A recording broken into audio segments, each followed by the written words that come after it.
Bismillah, alhamdulillah, wassalatu wassalamu ala rasulillah wa ala alihi wa sahbihi man walah. Wa ashhadu an la ilaha illallah wahdahu la syarikalah wa ashhadu anna Muhammadan abduhu wa rasuluh, amma ba'd.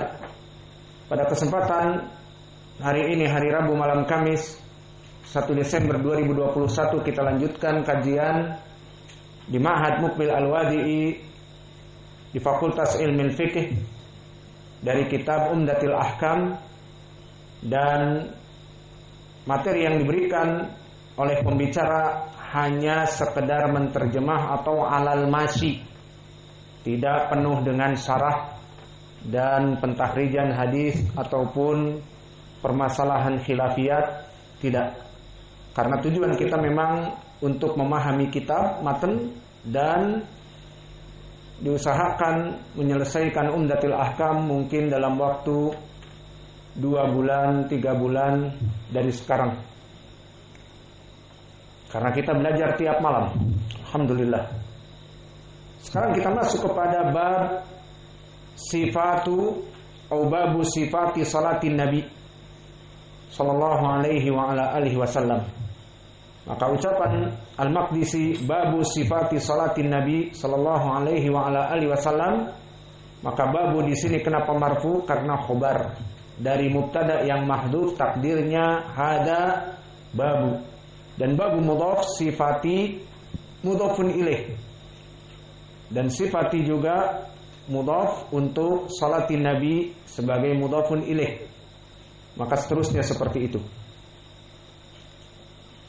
Maka ketahuilah ya ibadallah, di dalam bab ini akan didatangkan hadis-hadis muttafaqun alaih yang berbicara, membahas tentang bagaimana sifat salat Nabi Muhammad sallallahu alaihi wa ala alihi wasallam. Maka perlu diketahui barakallahu fikum bahwa salat adalah ibadah yang diperintahkan oleh Allah seperti di Al-Qur'an dan hadis. Adapun di Al-Qur'an Allah berfirman, wa aqimus shalah, maka dirikanlah salat. Dan di dalam ayat yang lain di Al-Baqarah juga, warka'u ma'ar raqiin, rukuklah kalian dengan orang-orang yang ruku di masjid berjamaah. Adapun pendalilan dari hadis, maka hadis yang paling mulia dari hadis ini dijadikan salat sebagai tiang agama. Hadis muttafaqun alaih dari Ibnu Umar, buniyal Islam ala khams, syahadatu an la ilaha illallah wa anna Muhammadan Rasulullah wa iqamis shalah.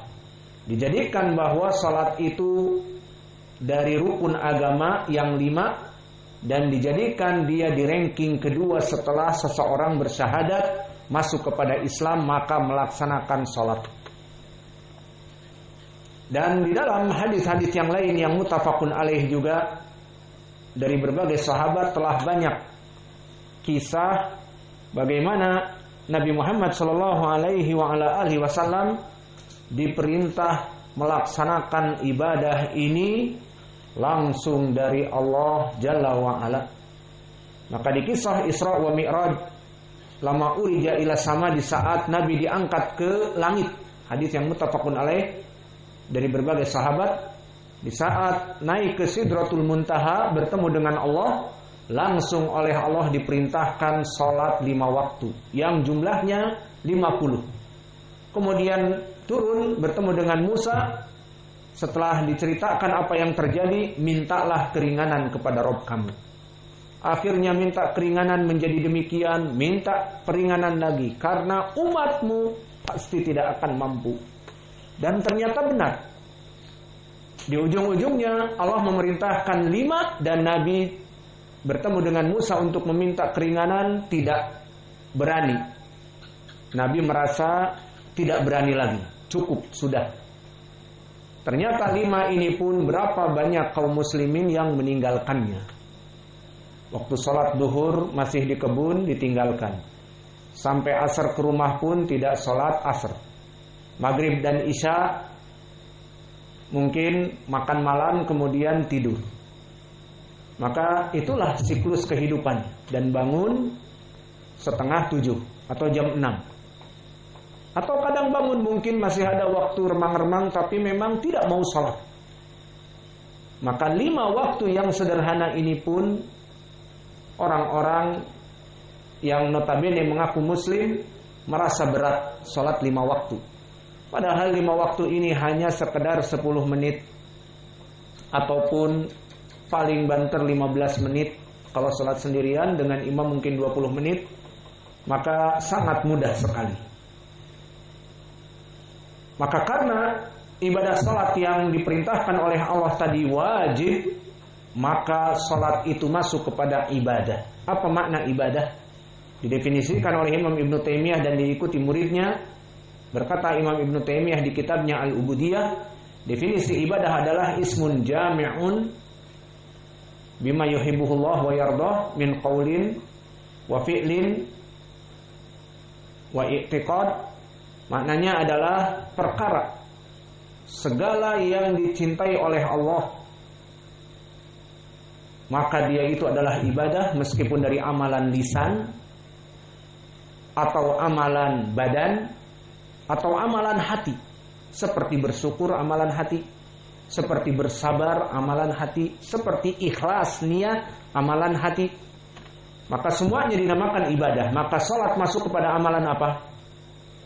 Amalan lisan masuk, karena ada adkar tertentu membaca seperti Al-Fatihah dan yang lainnya. Dan juga amalan jawarih wal arkan, amalan badan.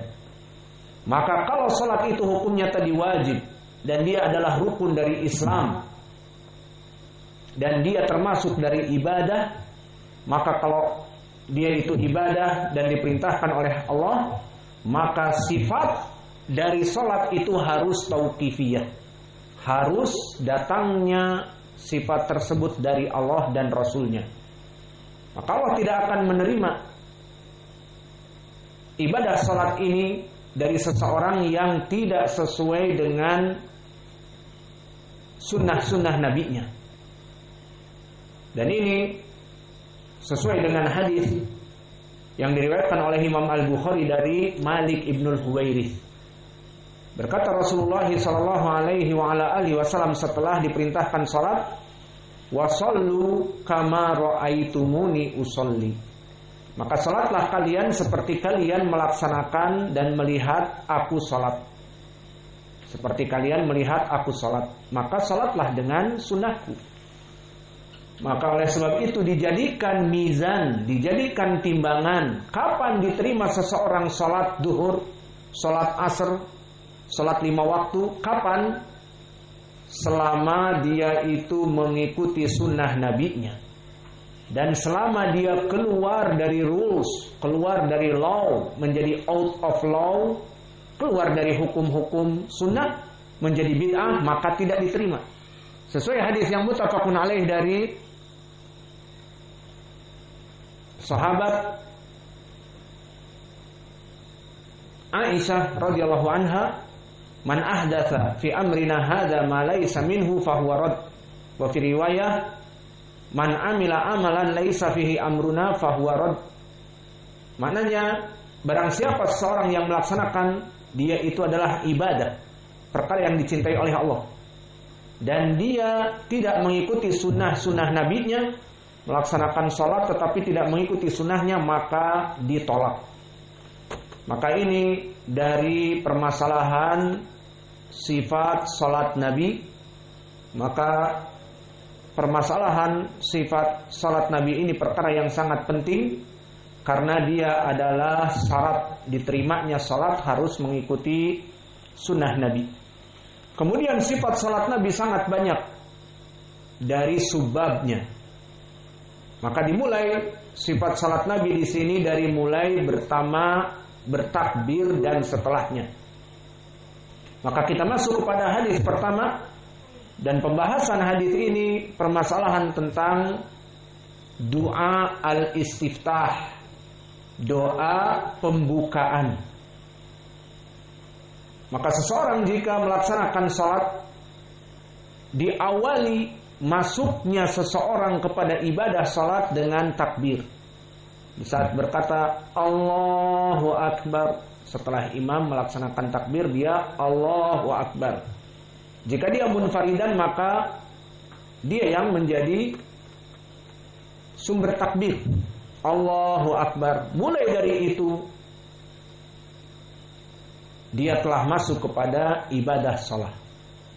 Lalu diakhiri dengan apa? Diakhiri dengan salam. Maka setelah salam, Assalamualaikum warahmatullah, Assalamualaikum warahmatullah, maka ini selesai dari ibadah salat. Maka ibadah salat yang dimulai dari takbir, kita masuk kepada hadis yang pertama. An Abi Hurairah radhiyallahu anhu qala kana Rasulullah sallallahu alaihi wa ala alihi wasallam idza kabbara fi shalah sakata hunayha qabla an yaqra'a. Berkata Abu Hurairah, dulu Nabi jika bertakbir di salatnya Allahu Akbar, sakata hunayha, dia diam hunayha. Apa makna hunayha? Hunayha adalah diam sebentar. Maka Nabi di saat Allahu Akbar hening setelah itu. Qabla an yaqra'a, apa yang diinginkan sebelum membaca? Membaca dohirnya Al-Fatihah. Ataupun sebelum Al-Fatihah apa? Al-isti'adah. Maka disyariatkan bertakbir, kemudian membaca doa iftitah, kemudian membaca al-isti'adah. Kenapa membaca al-isti'adah? Padahal tidak jelas di sini dalilnya, di hadis yang lain dan di Al-Qur'an. Adapun di Al-Qur'an keumuman ayat fa idza qara'tal Qur'an fasta'idz billahi minasyaitonir rajim. Jika kalian hendak membaca Al-Qur'an maka beristi'adahlah dari syaitonir rajim. Maka membaca a'udzubillahi minasyaitonir rajim meskipun dalam keadaan salat. Ini keumuman ayat dari adillah Al-Qur'an. Adapun dari adillah as-sunnah seperti di hadis Abi Sa'id Al-Khudri yang bahkan dihasankan oleh Imam At-Tirmidzi dan dikatakan hadis yang paling masyhur meskipun datang dari berbagai sahabat yang lain. Hadis Abi Sa'id Al-Khudri di saat Abu Sa'id salat bersama Nabi di malam hari, maka dia melihat Nabi bertakbir. Kemudian setelah bertakbir, sebelum membaca Al-Quran, membaca A'udzu billahi as-sami'al alim min hamzihi wa nafthihi wa nafsihi, summa qara'a, ay qara'a al-Fatihah. Baru membaca Al-Fatihah. Bismillahirrahmanirrahim. Alhamdulillahirabbil alamin sampai waladhdallin. Amin. Maka sahihnya di sini di hadis Abi Sa'id Nabi membaca A'udzu billahi samiil alim minasyaitonir rajim min hamzihi wa nafthihi wa nafsihi. Maka ini dari sifat yang dikhabarkan dari Abi Hurairah. Namun setelah itu yang menjadi poin di sini, bertanya Abu Hurairah, "Ya Rasulullah, bi abi anta wa ummi." Maka bapakku dan ibuku yang dicintai olehku menjadi fida untuk kecintaanku kepadamu ya Rasulullah. Ara'aita sukutaka baina takbir wal qiraah? Maka apa yang ada pada diammu ya Rasulullah di antara takbir dengan al-qiraah? Sehingga dalam keadaan takbir Allahu Akbar sampai membaca al-qiraah Al-Fatihah, Nabi diam. Diamnya itu apa yang dibaca? Mada taqul? Apa yang kamu baca ya Rasulullah? Qala aqulu Allahumma ba'id baini wa baina khatayaya kama ba'adta bainal masyriq wal maghrib. Ini adalah doa sehingga ini yang dihafal. Allahumma ba'id baini wa baina khatayaya kama ba'adta bainal masyriq wal maghrib. Adapun dari segi makna, wahai Allah, jauhkanlah antara aku dengan dosa-dosaku seperti engkau jauhkan antara jarak timur dengan barat.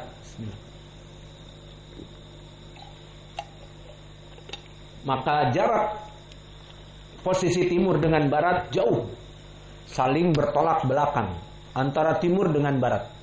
Kalau antara timur dengan utara masih dekat 90 derajat. Namun timur dengan barat berlawanan 180 derajat. Masih dekat juga antara timur dengan selatan, maka utara dan selatan yang membentuk 90 derajat itu masih dekat. Namun antara timur dengan barat 180 derajat sangat jauh. Maka jauhkanlah dosa-dosaku dari diriku ya Rabb, seperti engkau jauhkan dosaku dari diriku antara timur dengan barat. Ini maknanya. Namun lafadznya dihafal di Al-Qur'an, di hadis seperti ini. Kemudian Allahumma naqqini min khotoyaya kama yunaqqa thawbul abyadu minad danas. Kemudian wahai Allah, bersihkanlah jiwaku dari dosa-dosa. Kama yunqa thawbul abyadu minad danas. Seperti disucikan athawbul abyadu, pakaian yang putih dari dosa-dosa. Allahumma ghfirli min khotoyaya bil ma'i wa thalji wal bardi.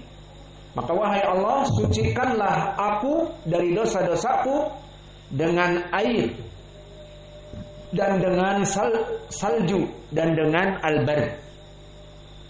Maka air dan salju dan bard apa bedanya? Bedanya kalau air maka dia itu air seperti yang membuat pakaian kita untuk dicuci. Wasalj maka dia itu adalah salju, seperti es yang turun salju. Wal bard maka bard itu adalah sejenis dari salju, gumpalan-gumpalan salju. Maka salj adalah es yang biasa dituangkan ke sop buah atau yang lainnya, itulah salj. Adapun al bard seperti yang snowy, salju yang putih. Intinya itulah semuanya air untuk mensucikan. Dan disebutkan di sini Hunayyah zamanan yasiron, waktu yang pendek. Ad-danas adalah pakaian yang kotor ataupun noda-noda yang kotor. Maka di dalam hadis ini barakallahu fikum banyak sekali faidah yang bisa kita ambil, terutama faidah yang pertama adalah masuknya seseorang kepada salat itu dengan takbir. Dan yang kedua, Nabi di saat membaca takbir kemudian sakata Hunayyah. Maka ini dari sunnah untuk diam sebentar membaca doa al-istiftah. Sehingga tidaklah kita ini setelah bertakbir Allahu Akbar menjadi imam langsung Alhamdulillahirabbil alamin dan sebagainya, tetapi membaca doa istiftah. Dan doa istiftah yang disebutkan di sini telah kami sebutkan artinya, tinggal dihafal. Dan kita masuk sedikit kepada faidah permasalahan khilaf di kalangan para ulama. Maka telah terjadi ikhtilaf di kalangan para ulama, apakah doa istiftah setelah takbir itu hukumnya wajib ataupun sunnah, ataupun mubah bukan sunnah, dibaca tidak dibaca terserah, tidak dapat pahala. Maka wallahu a'lam, yang rajih menurut pendapat jumhur adalah istihbab, hukumnya sunnah membaca doa istiftah setelah takbiratul ihram, dan ini hanya sekali dalam sholat.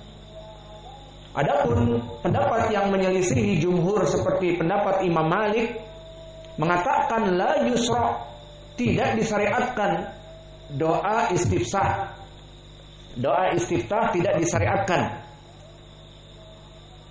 Maka ini pendapat Imam Malik, dan di sini pendapat Imam Malik tidak mempunyai dalil yang kuat, justru hadis ini membantahnya. Maka Imam Ahmad mengatakan kepada pendapat Imam Malik, hadza madhabun gharib, Madhab ini adalah madhab yang aneh, karena jelas-jelas hadis menjelaskan tentang bagaimana doa istiftah. Karena Abu Hurairah menanyakan, "Ya Rasulullah, apa yang menyebabkan kamu diam? Madza taqul? Apa yang kamu baca?" Maka di sini dibacakan doa istiftah, jelas pendalilannya doa dibaca, Allahumma ba'id baini wa bainal khotoyaya kama ba'adta bainal masyriq wal maghrib. Maka jelas sekali lafadznya dan yang diinginkan. Maka hadis ini menjawab pendapat Imam Malik sehingga hukumnya adalah sunnah dan bukan sampai kepada wajib, karena tidak adanya pendalilan barang siapa yang tidak membaca istiftah akan diiqab dengan api neraka atau diberikan lafaz-lafaz yang buruk atau bahkan seperti tidak diterima salatnya, tidak ada. Maka hukumnya sunnah.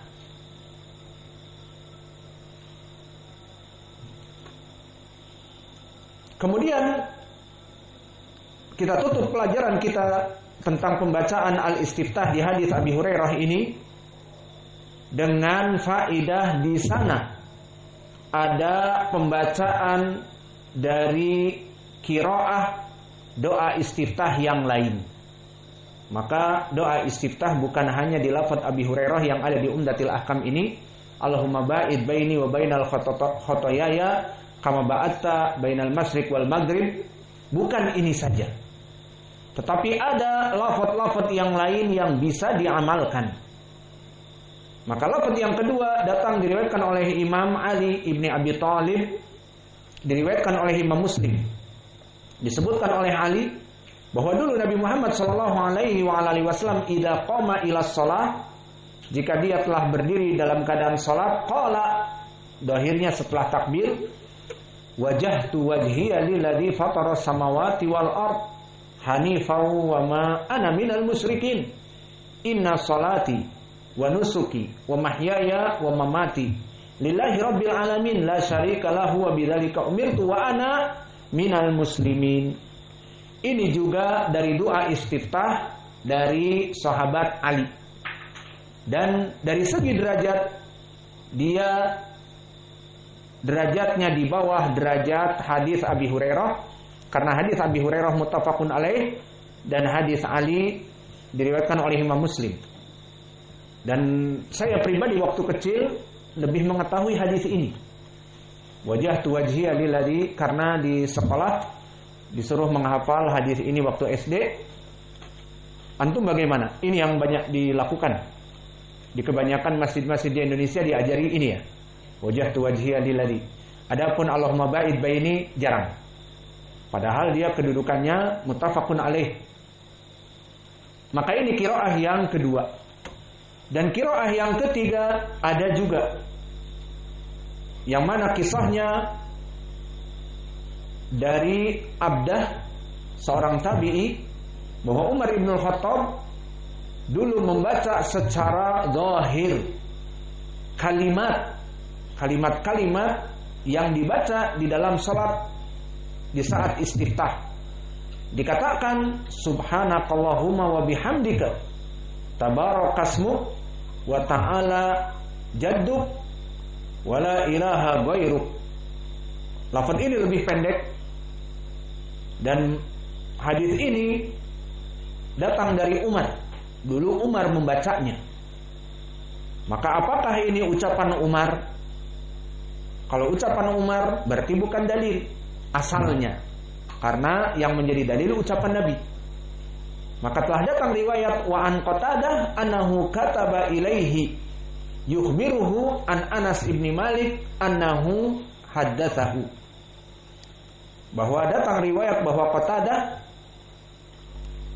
menuliskan perkara ini kepada Anas ibnu Malik, dan Anas ibnu Malik mengabarkan tentang perkara permasalahan ini.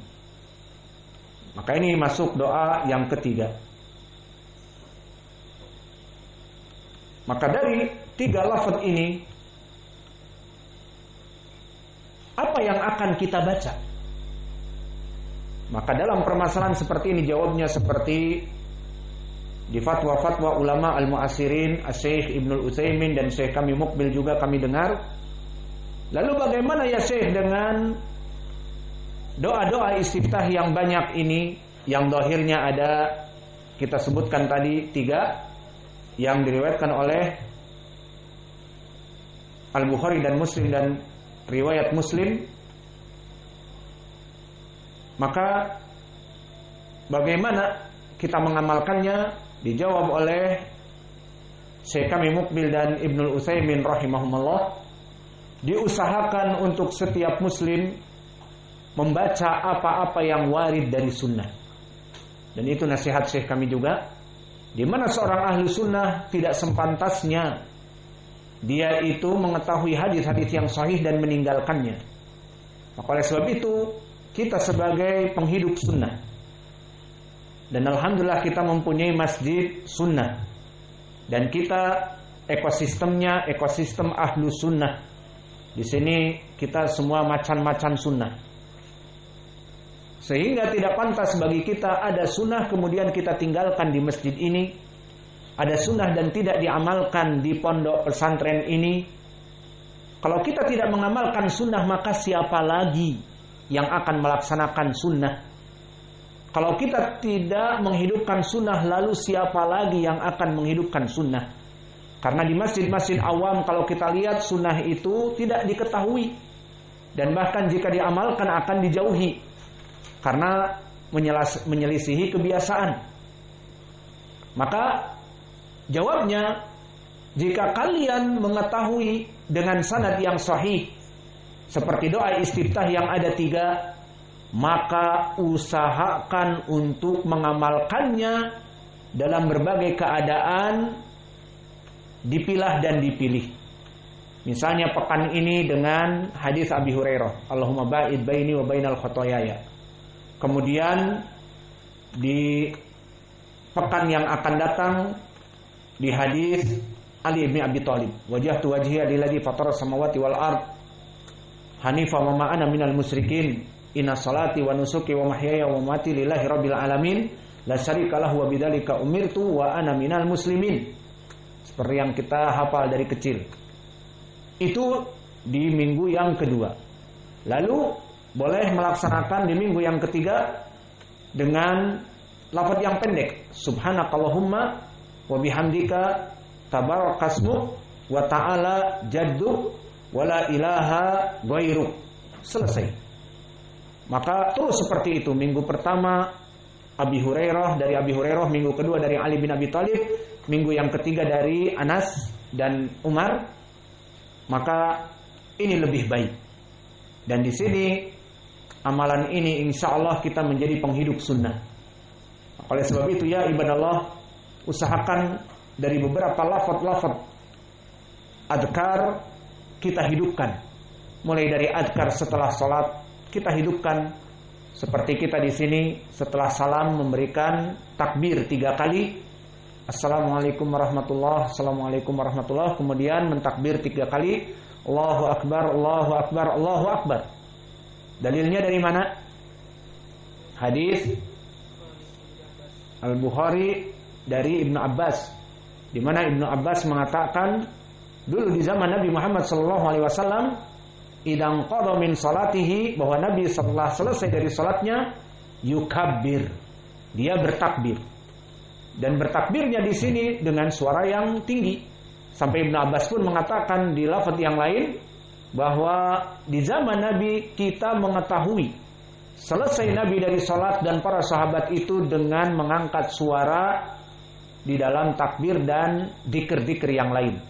Maka di sini sengaja kita meninggikan takbir dan istighfar dan yang lainnya sesuai sunnah Nabi. Namun tidak kur seperti di masjid-masjid awam, di mana kita mengikuti imam. Imam berkata astaghfirullahaladzim wa atubu ilaih, baru setelah itu astaghfirullahaladzim, tidak. Dan ada Allahumma antas salamnya ditambah wa minkas salam wa ilaika ya'udus salam wa adkhalta jannatak darussalam. Dari mana ada Brunei Darussalam di sini? Tambahan itu tidak ada di dalam sunnah. Namun ada ditulis di kitab Ihya Ulumuddin oleh Muhammad Al-Ghazali. Menandakan tambahan walau alam dari mana. Imam Al-Ghazali bukan muhaddits. Dia sufi di dalam kitabnya, sehingga kitabnya tidak boleh dibaca. Banyak beristidlal dengan hadis-hadis palsu dan tambahan. Justru tambahan ini yang banyak di masjid-masjid awam. Maka istri pertama kali datang di Indonesia, mereka mendohirkan imam-imam setelah salat jamaah, minka wa ilaika, kemudian adkhalta jannatak Darussalam. Dari mana ada Brunei Darussalam?